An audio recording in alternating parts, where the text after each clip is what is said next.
Hey guys, this is James and welcome to my channel. Now, it's been a minute since I posted my last video. I'm actually in the process of editing some of those vlogs and other interesting stuff, but I'm just waiting on getting some approval because it does involve some behind the scenes filming for some of my other stuff. But other than that, this video was actually filmed 1 month ago, or maybe a couple months ago, at a local Hong Kong girls' high school. And I hosted a workshop under the name of my program at HKUST, being how to deliver an effective pitch. So it's for business competitions or case competitions, pitching competitions, etc. And yeah, hopefully you find it useful and stay tuned for my other videos as well. Let's get into it. Right. Okay, good morning guys. How are you guys doing? Good? Good? Okay. And you guys have a pitching competition coming up next month, right? So how many of you are going to that one?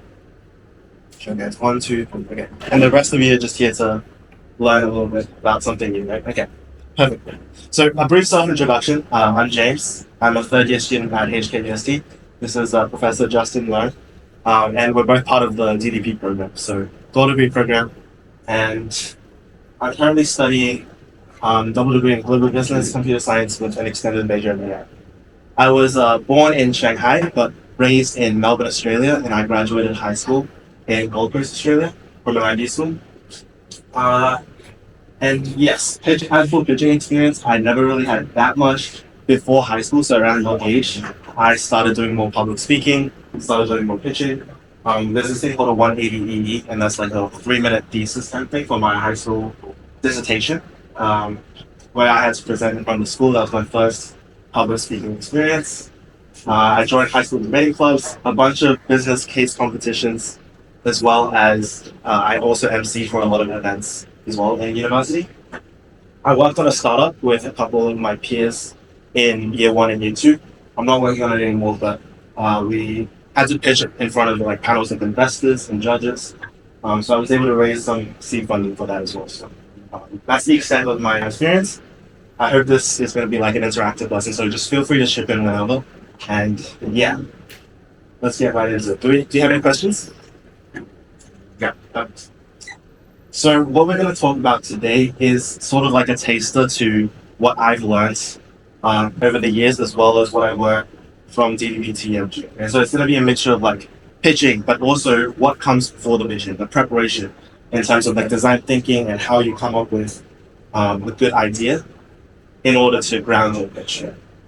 So we're going to get to know how you know your audience, identify the problem, provide an inventing solution, as well as in the end, I'll tie it all up into a neat little finish with some like presentation tips, how you can deliver your pitch convincingly. So, let's say I'm a customer, right? I come to you, I'm a client, and I say I want a bridge, right? And you are, let's say, either a consultant or a business person, and you're trying to solve my problem, right? Trying to help me. If I just say this, it's not enough information, so you're going to need to ask me more questions in order to come up with like a better solution, right? So, what type of questions will you throw at me? If I said I want one bridge. Where will you place this bridge? Sorry? Where will you Okay. use the bridge, and what is the target demographic of using the bridge? Okay, where will I place the bridge and what's the target Demographic using. Okay, great question. Anything else? Budget. Mm-hmm. What the bridge is made out of. The material, right? Okay. Yeah, so those are good questions. The most simple question obviously is like, where do you want the bridge? What type of bridge do you want, right? And by asking those questions, we might be able to like figure out, do we want like something like the Golden Gate or something like the Zhuhai, Hong Kong, Macau, whichever one is called, I forgot the name. Yeah, so one of these bridges, right? But then a better question would be, like what type of bridge, right? Because I never said I wanted a bridge. It could be like just a toy bridge for my niece, right? Or it could even be like I wanted to write a music bridge for my upcoming song. Right? So the question has to be specific, and you really need to understand what the customer really wants. Okay, And the customer, the client, they don't always know what they want. They might just say, I want a bridge, but you need to keep asking questions to dig further to figure out what their true motivations are. Okay? But actually, there's one key question that you guys haven't asked yet, and it's better than all the questions that we just asked. Like budget is good, time is good because that goes into like business, right? More realistic stuff. Like how much time, how much budget, that's business. But then there's one more key question. You guys figure it out? Why do you want a bridge? Bingo. Why do you want a bridge? Okay. Sure, I said I wanted a bridge, but that doesn't mean that they need a bridge. Okay? Maybe I am just a delivery company. Maybe I'm a delivery firm. Okay? And it's very hard for me to get to my clients on the other side of the river because I need to deliver parcels or food to them. And I need to I need to go all the way around to get to them. But maybe the solution doesn't have to be a bridge after all. It can be like a drone, right? To deliver food. It can be a bird. Like you can even like swim across. Right? So there's many different options available if you ask the question why. Okay? And that's when we think of problems and the client has a problem, this is the key word that you need to use. Okay? And then for the music, maybe the solution could just be like taking music lessons or something. Okay. Any questions? Can anyone tell me what the difference between sympathy and empathy is?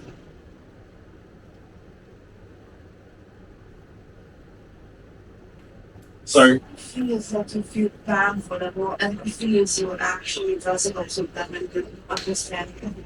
yeah, right. So like putting yourself in others' shoes and really understanding like where they're coming from. Okay. So that's sort of what we did just then by asking why, right? We're trying to figure out what their true intentions are. And the key word here I'm going to use is called pain points. You want to figure out what the real pain points are of your customer, and you do that by continuously asking why in order to get a good problem statement because it's everything, right? If you think about it, if you start off your pitch with, okay, these customers, they want a bridge. It's pretty bland. But if you really know their motivation, it's like actually, it'll make a big difference. And I'll show you in a second. So for a good problem statement, there's a few things. Like she just mentioned, demographics, age, gender, location, these are all very important. But the key thing is the why and how you empathize with your customer to figure out what their true pain points are. Yeah. So we go from something like people in Hong Kong want to build a bridge, which seems okay, but when you compare it to something like this, university students in Hong Kong struggle with the inconvenience of commute to and from HKUST because of the lack of existing transportation options. Okay. Kind of is the same thing, but this is just much more fleshed out after we did all of that. So if we have a good problem statement, once we've defined the problem, how are we going to present it? Is this most likely going to be at the forefront of your presentation? It's very important in that way. So you can use something like an anecdote or a story because it really shows, again, empathy, right? Shows that maybe, when I was 5 years old, I struggled with this. So I feel the same way. I feel the same pain when you feel like that. You can use something like a rhetorical question. Like in the beginning, you can be like, how many of you have struggled with this? How many of you have to spend like multiple hours a day, doing homework, something like that. And statistics, obviously, credibility. And you'll notice like all of these things are similar to what you learn in high school in like persuasive speech, like the ethos, pathos, all that stuff. It's very similar, and pitching is no different because we're just appealing to what humans believe are trustworthy and help them make a decision. Right. And obviously establish the problem early and concisely. You don't want to be jumping around and then coming to this thing. This should be like in your first 20 seconds, if not less. If you get the problem right, people will tend to listen in because they want to see how you solve the problem. If that's a good problem. Alright, before we move on, any questions about the problem? Very good. So now, for the solution. Okay. We have pain points that we've previously discussed. when a lot of people do competitions and pitching, there's an interesting thing that they use. Like right now, AI is very prevalent. So everyone talks about AI this, AI that. And that's fine. But that should not be the forefront or key message of your presentation, right? Because so what? Like if you have good AI, if you have good designers, if you have used the most up-to-date technology, what does that mean for the customer, right? So we should, instead of saying like, oh, we use the best AI models, we can start by saying like, we save you time, we save you money. So the key question to ask here, as opposed to the problem bit when we continuously ask why and why and why, is we ask, so what? Okay. This is how you can figure out the solutions, and this is also how you can present the solution. Okay. So when you're thinking of making a solution, you don't want to be inward looking or like product oriented. You want to think about what my features, how my features can help client, customer. So you ask, so what continuously, and the last point here, why it's better than existing options. This is similar to like competitor analysis. I'm not sure how far in depth you guys will need to go with your pitches, but in the real world, this is very prevalent. Like, take Uber for example. If I was Uber and I'm pitching, I wouldn't just pretend like taxis didn't exist. I have to talk about, oh, I'm a company, but then, there are taxis that are available, but this is why I'm better than them. Okay? This is why I'm better, and you can't ignore the competitors. Another thing to consider when it comes to the solution is this Venn diagram over here. So this center bit is how you create value and why investors will be willing to invest in from niche. So your whole thing, your solution, needs to be desirable, which makes sense, right? It needs like people want to use it, people want to have it. Feasibility is in terms of like whether it's realistic or not. We can't just say we're going to send everybody to Mars tomorrow because that's not realistic, right? So these are pretty self-explanatory. Business viability, for you guys, it's the least important because when it comes to like a theoretical context, it's not that important, but in the real world, it's just as important as that too, because it means like figuring out the budget, figuring out the finance, whether your business will be able to survive in the long term. Super important as well. So it's only when you satisfy these three, and in a pitch you cover all of these points, that investors will actually be like, oh, okay, I can see this one, and that makes a good pitch. Okay. Okay, Vin Jang, this guy, pretty cool dude. I found him online on social media. He's one of my inspirations. He's an Australian Vietnamese content creator, public speaker, and he had this quote in one of his videos. He said, "You're only ever as good as you can communicate." I think it's a very nice message. Does any one of you guys want to elaborate or like explain what this really means?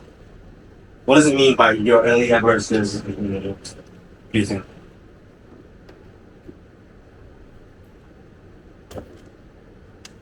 So communicating is one of the only ways you can kind of tell people or show people our abilities. So if, let's say hypothetically, you're really good at like you have really innovative ideas, right? Like as a business startup, you need to have really creative ideas.